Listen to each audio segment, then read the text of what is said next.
this break, special thanks go to Serena Hotel, Kampala Serena Hotel, for this amazing venue.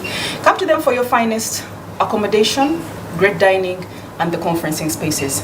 And want to give a shout out actually to Arama Coffee for this beautiful coffee that we're having, and to Beauty Parlor for making us look is good. We're still here with Chusa, Siwen, and Hive Collab.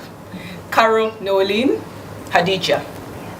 We had just taken a different route, yes, within the very first time, okay, the first part of the show, and it kept even progressing even after when we had the break, okay. Yeah. Would still want to find out the aspect of the woman coming to you with a lot of baggage. Different spaces and different stakeholders have said that when you are treating and having and mentoring the woman, please take into consideration the psychological aspects. Yes, because she comes with a lot of baggage as well. Yeah. And if this baggage is not addressed, yes, then in one way or another, the sustainability of her business is threatened. What is Hive Collab seeing right now as the #1 social issue affecting the woman coming to you for mentorship? Thank you. Usually what affects women the most is they don't believe in themselves. Attitudes, mindsets. Yes, most of them don't believe in themselves. You find out someone has a very great idea, but maybe how to present it, how will the fear of how, you know, the what, you know, all those questions. Will they accept me? I'm just a woman, you know. Yes. Yeah, so sometimes you find out that we are living in a society where women are defined. Yes, women have women are the heads of families nowadays, you know. She looks at the challenges she has at home. You know, there is a training that is very important, you know, that might help maybe her grocery business to move to the next level. But because of, you know, who is going to take care of my children, you know?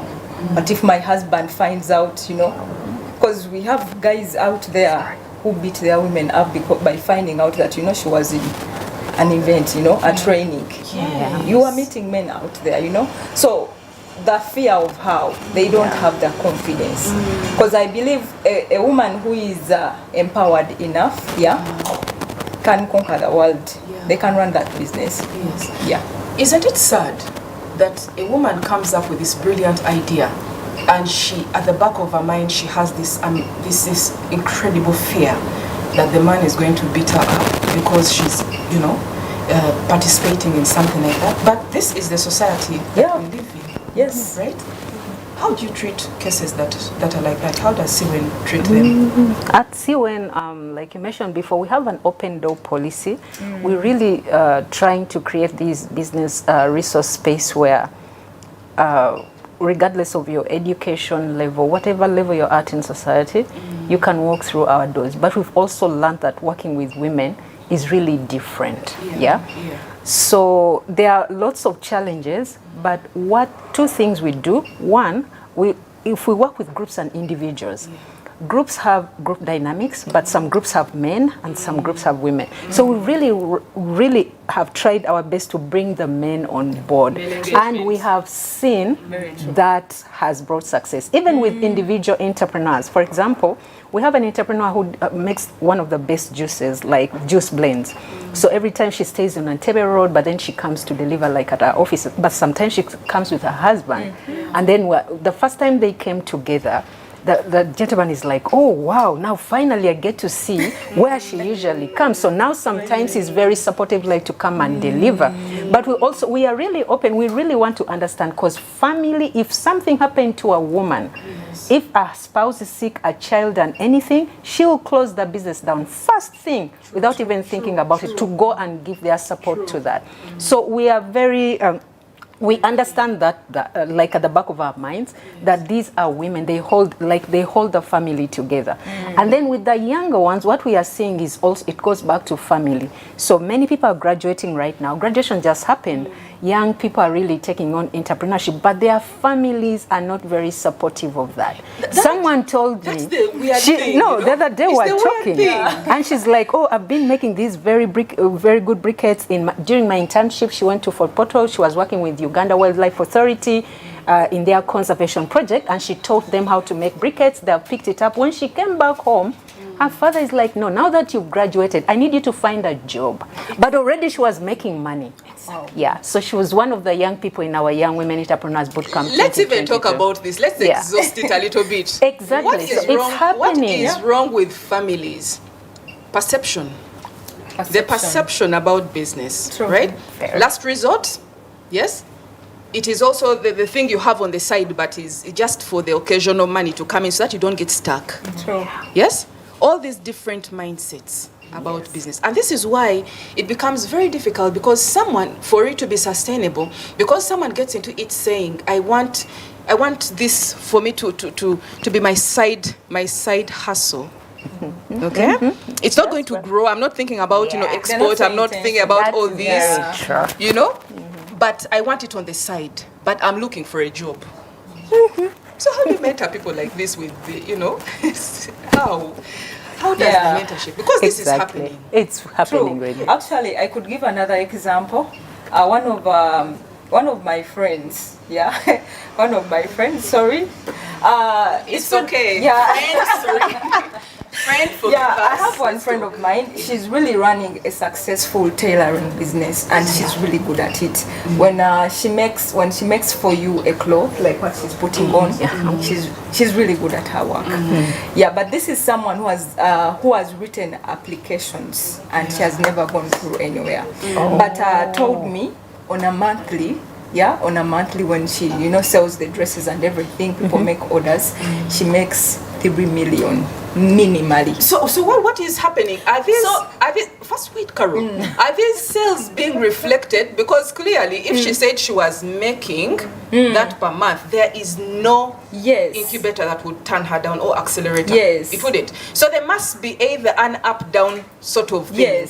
Yes? Yeah. Either she's not disclosing properly because of fear of the revenue people, or it's an up-down. Today she makes the 3 million during peak season, then another time she doesn't make anything. Yes. But she told me she makes between 1 to 5. But on good, between 1 to 5, because she's that person who can make you a dress ASAP. Like in the first 30, the dress is done. 30 minutes. Yes, the dress is done. Like, provided she has already cut it, the right style and everything. She's done. But then I asked her, my dear, why do you want to be employed somewhere? Because you are the potential employer to someone. Exactly. So the mindset, she's like, no, my dad took me to school and wants me to have a real job. Yes. He doesn't want to see his village people, they're laughing at him because they see me behind, And then you're not any different from the other woman of the corner in the village. Yeah, so it goes back to what the family also has to say. Family also has played a very big role in influencing, the women, not running businesses, something like that. But and you see, that is why I wonder, and this is why we're having this reflective moment. Okay, the statistics and the reports say we are doing well in Africa and elsewhere. Yes, and yet we continually have this. So, is it because it is a side hustle?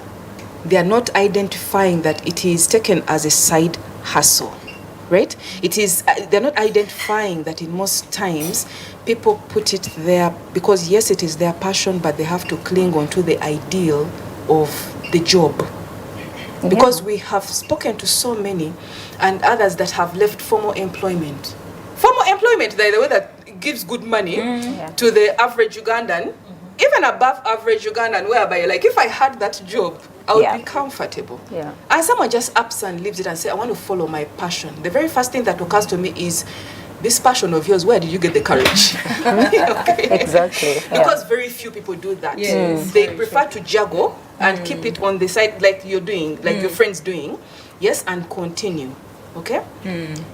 Is there something to do with Ugandans preferring to have steady income coming in, but right now the environment is so shaky? The Ugandan, business environment is so shaky, and they're not very sure whether they'll make that profit that any other business. Is it about that, or it's just a misconception? I don't think it's a misconception. Let's have Nolin, then we'll come down. I don't think it's really an issue of cash flows, Yeah. because I also know, pardon me, people who are formally employed but broke to the core.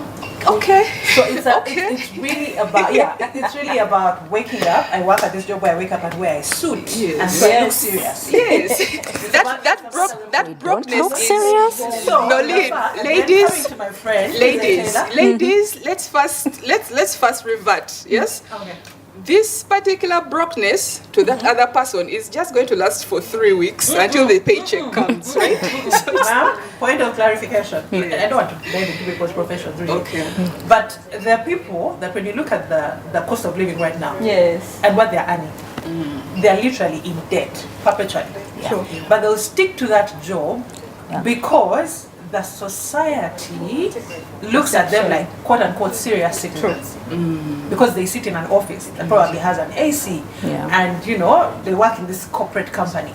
So again, the mindset, how we've been nurtured, the white collar job, that your parent feels like the fact that I educated you and now you sit in an office, it doesn't matter what you're doing actually. I like how you put it. Yes. Like Yeah. my daughter sits in that building. Thank you. She could be sitting in the darkest corner and I don't know doing what, But she's Doesn't there. matter. Yeah. So when it comes to entrepreneurs like her friend, I don't think it's an issue of cash flows, and that's why for us at CHUSA, one of the key things we have picked up is personal development. True. Helping people discover who they are before they get into business, and that changes the mindset from hustle Two. being able to embrace this as your identity, where your business becomes a great expression of who you are as a person. Yeah. At that point, you're able to defend it, you're able to explain to your parents what you're doing, because then you are not letting society define you, you're defining it for yourself. And unfortunately for many of us, the Ugandan education system doesn't offer us that. So people are building their career dreams and aspirations based on what their friends say, what their families expect, what their neighbor is doing, but not on who they are as a person. So when they come to you as CHUSA, yes, you ensure us to see when you let us know, or Hive Collab, right? You're definitely going to find out where their mindset is at before you even begin. Yes? Is it something that they want to take on for long? Is it something that is a side thing? Yes? Is this also, it's now important to even ask the mentee that, I guess so? Yes. And not only just as a one-off, but even throughout the entire mentorship. And I think you must have, instances where after this reflection, constantly asking them, there are some who drop out. So does that happen? Yes, it does happen. Yes. It does happen a lot. We interviewed someone recently. She's the Woman Entrepreneur of the Month. And during her interview, she said, in October 2021, Hadija gave me an ultimatum.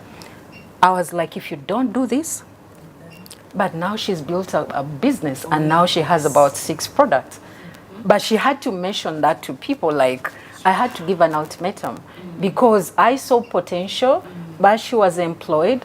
And it also comes back to people who are coming from the corporate world. Someone said, I've worked for 25 years, I'm throwing in the towel. But still, when they come, they still have the corporate mentality. Remember, like you said, we don't really have school for business. So imagine someone mentioning to you like, the first time I went to Chikubo was in 2020.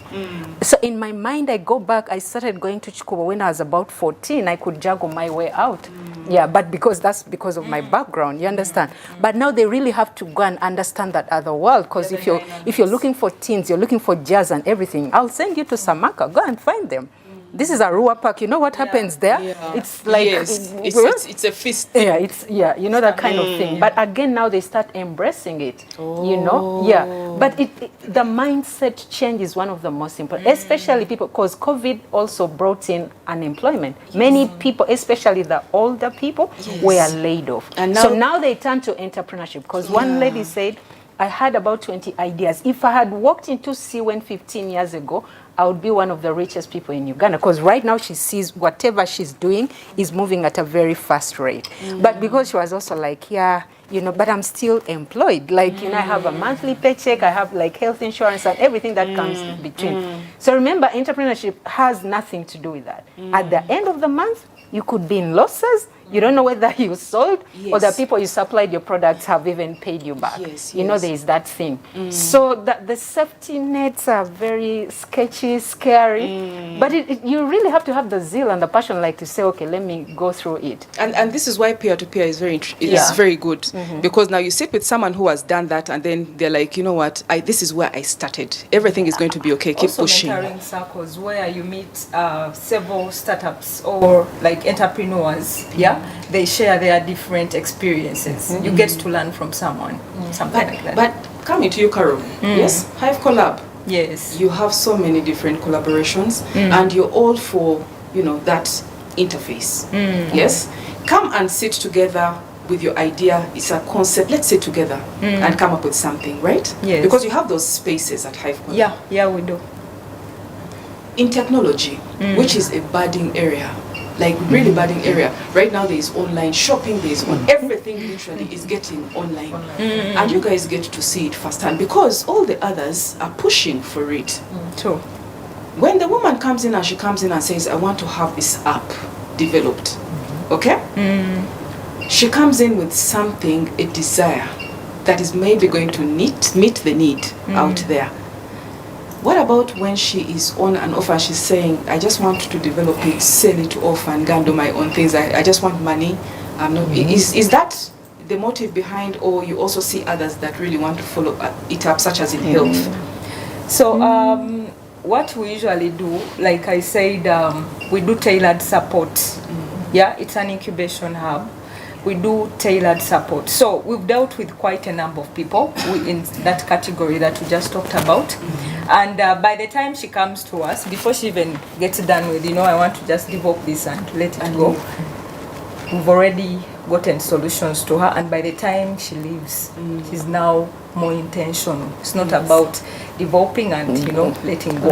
It's not a one-off. Yes. Actually, because you find out, for instance, the Youth Startup Academy and other programs we have implemented so far, someone comes on board and, it's like, I applied into this program, but it's like I'm just doing them a favor.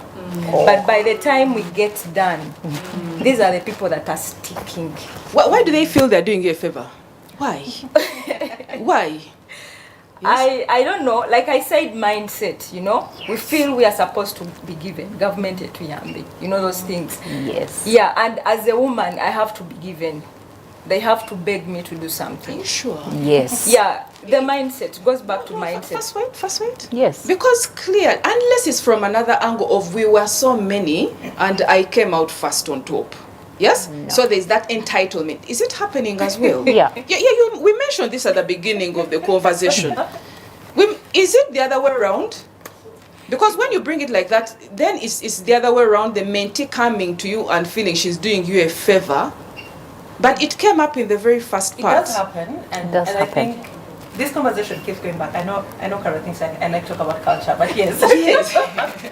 To how we've been raised and nurtured, quote unquote, I've had women literally look at me and say, oh, you are the meanest mentor or coach I've ever worked with. Because, I know I can be strict, but for me, I'm thinking, where you're going in the marketplace is not easy.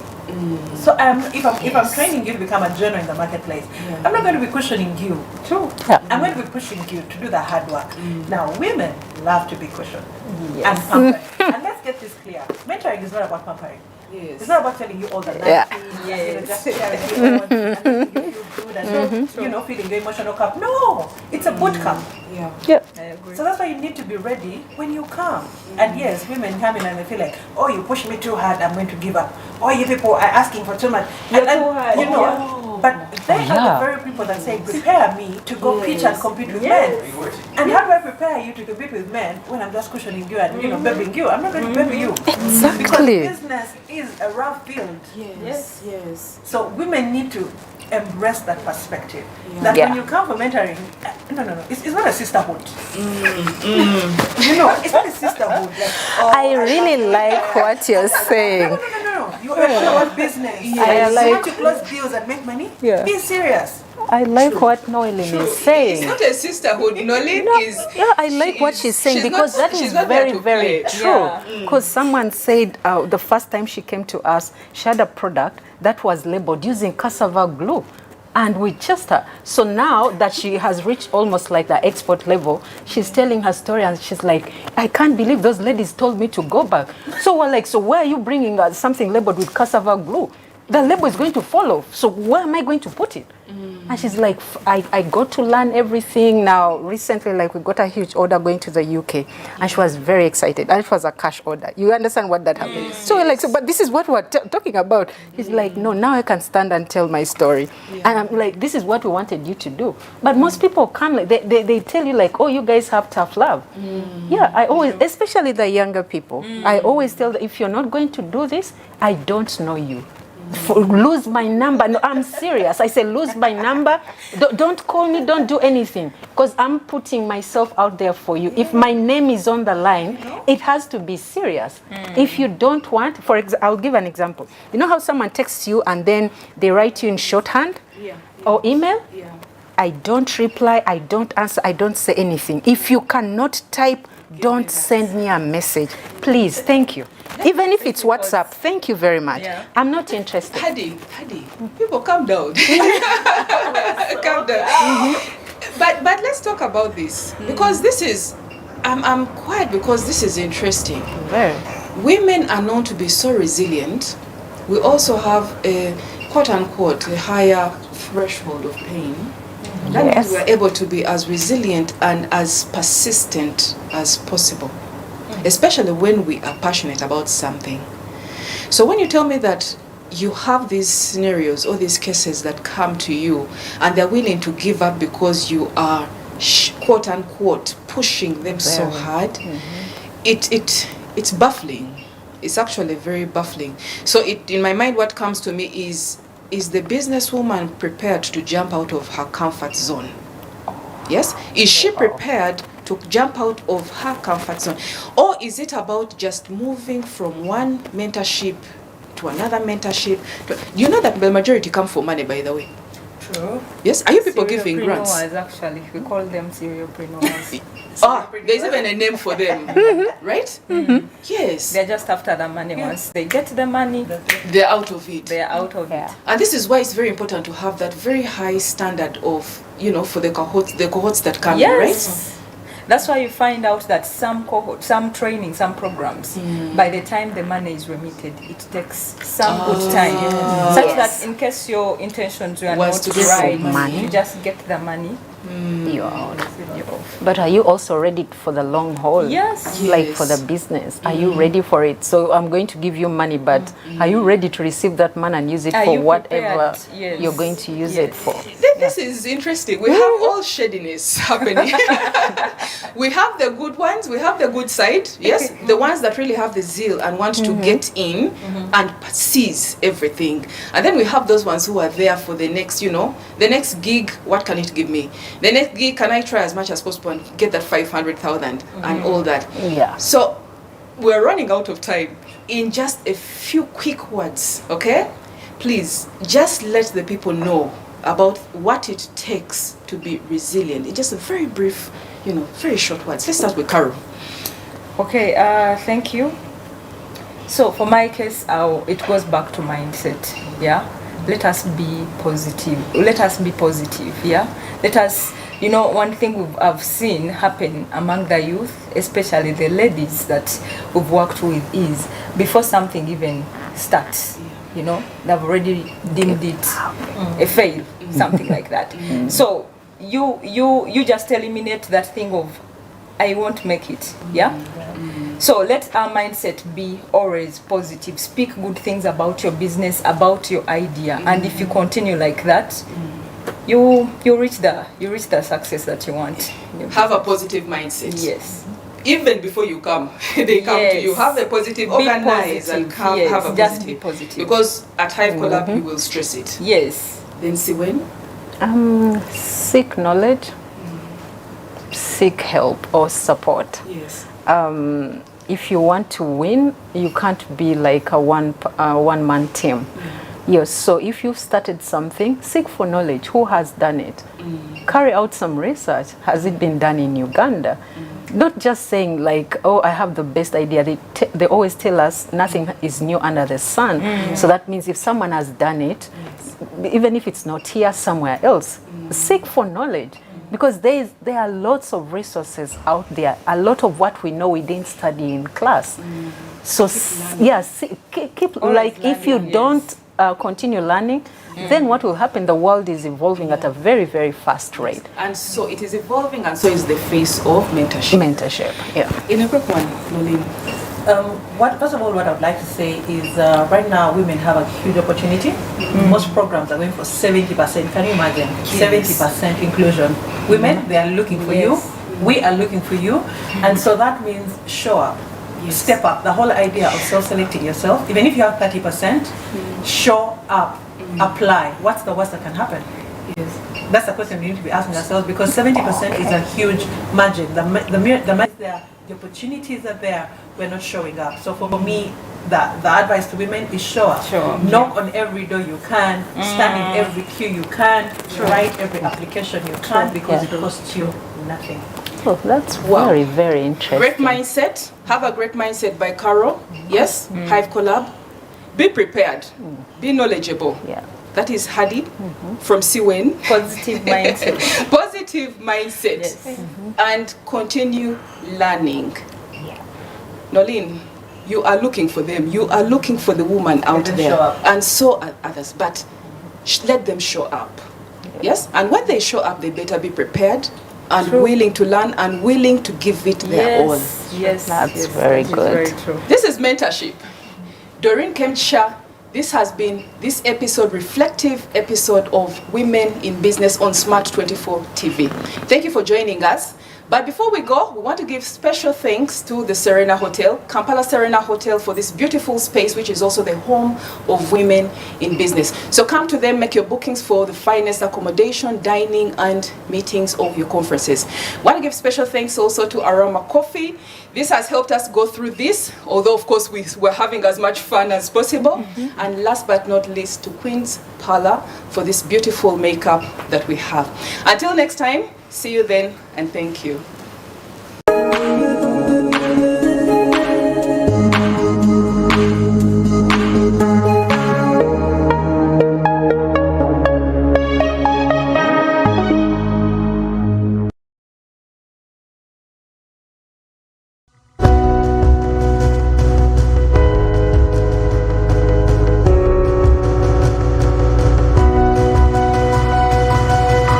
Smart 24, driving business.